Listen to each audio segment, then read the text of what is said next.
Hello student, I am Shahzad Khan, assistant teacher of commerce, Sardar Patel Hindu inter college Shahjahanpur.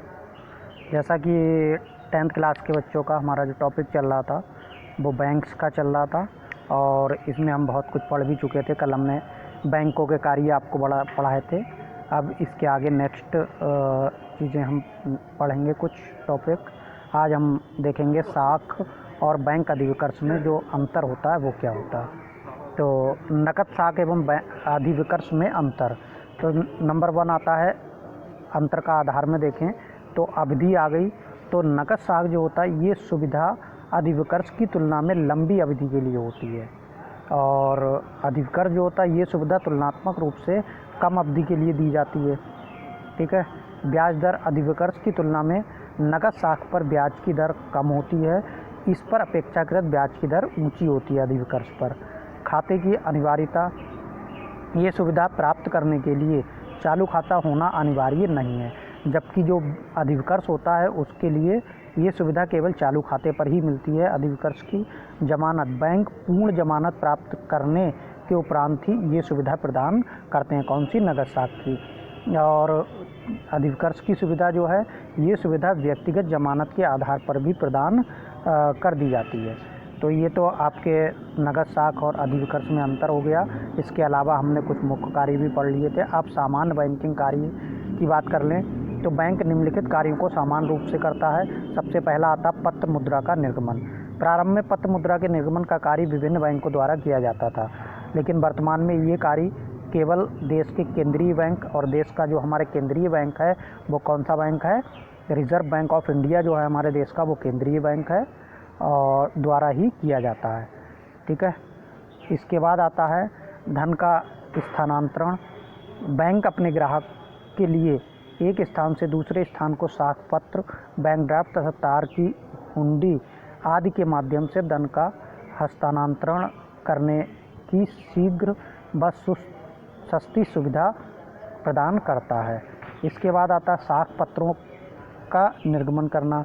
Bank अपने ग्राहकों के लिए यात्री चेक, बैंक ड्राफ्ट, उधार खाते की चिट्ठी एवं साख पत्र आदि के निर्गमन की सुविधा भी प्रदान करते हैं। साख का निर्माण, क्रेडिट फॉर्मेशन। वर्तमान में प्रायः सभी बैंक नकद जमा व साख जमा के आधार पर साख सृजन या साख का निर्माण कार्य करते हैं। विदेशी विनिमय, फॉरेन एक्सचेंज का क्रय विक्रय। विदेशी व्यापार को सुलभ बनाने के लिए बैंक अपने ग्राहकों को विदेशी मुद्रा उपलब्ध कराते हैं।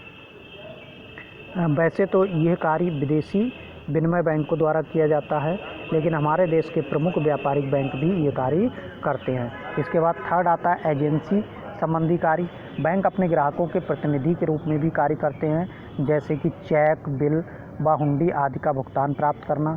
यानी कि हमने किसी को चेक दिया था, चेक हमें किसी से मिला था तो उसका भुगतान प्राप्त करता, बिल हमें किसी से मिला था उसका भुगतान प्राप्त करता, बैंक हुंडी का भुगतान भी प्राप्त करता है।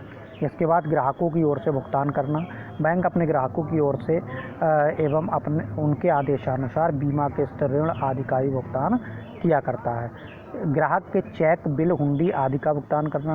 बैंक अपने ग्राहकों द्वारा लिखित या स्वीकृत चेक, बिल व हुंडी आदि का भी भुगतान करता है। ग्राहकों की ओर से भुगतान संग्रह करना। बैंक अपने ग्राहकों की ओर से लाभांश, ऋण की राशि, ब्याज तथा किराए आदि की वसूली करके उनके खातों में जमा करता है। प्रतिभूतियों का क्रय विक्रय करना। बैंक अपने ग्राहकों की ओर से प्रतिभूति के क्रय विक्रय का कार्य भी करता है। इस कार्य के लिए वह एक निश्चित प्रतिशत के रूप में कमीशन प्राप्त करता है। अभिगोपन का कार्य। कुछ बैंक विभिन्न व्यापारिक संस्थाओं के अंश ऋण पत्रों का तथा सरकार के ऋण पत्रों का अभिगोपन का कार्य भी करते हैं, यानी कि बिगवाने का कार्य भी करते हैं।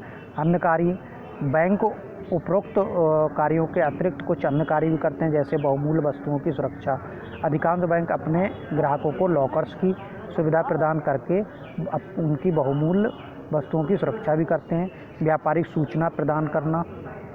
कुछ बड़े बड़े बैंक व्यापार संबंधी अनेक सूचनाएं अपने ग्राहकों तक पहुंचाते हैं। वे सूचनाएं व्यापार वृद्धि में काफ़ी सहायक होती हैं। आर्थिक स्थिति की सूचना देना।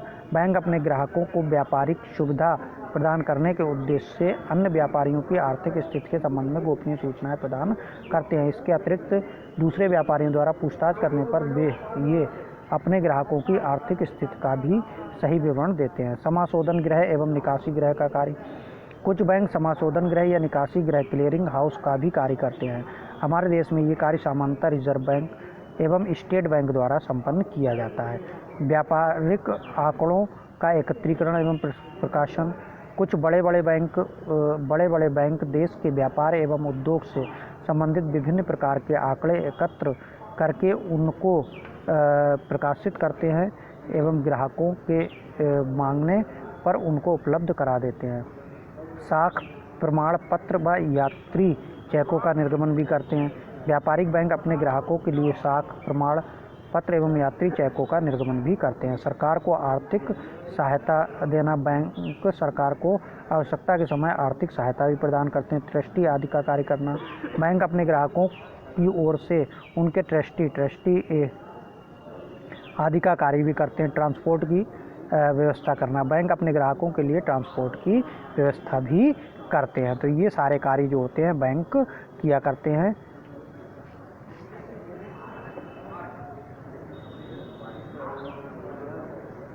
Thank you.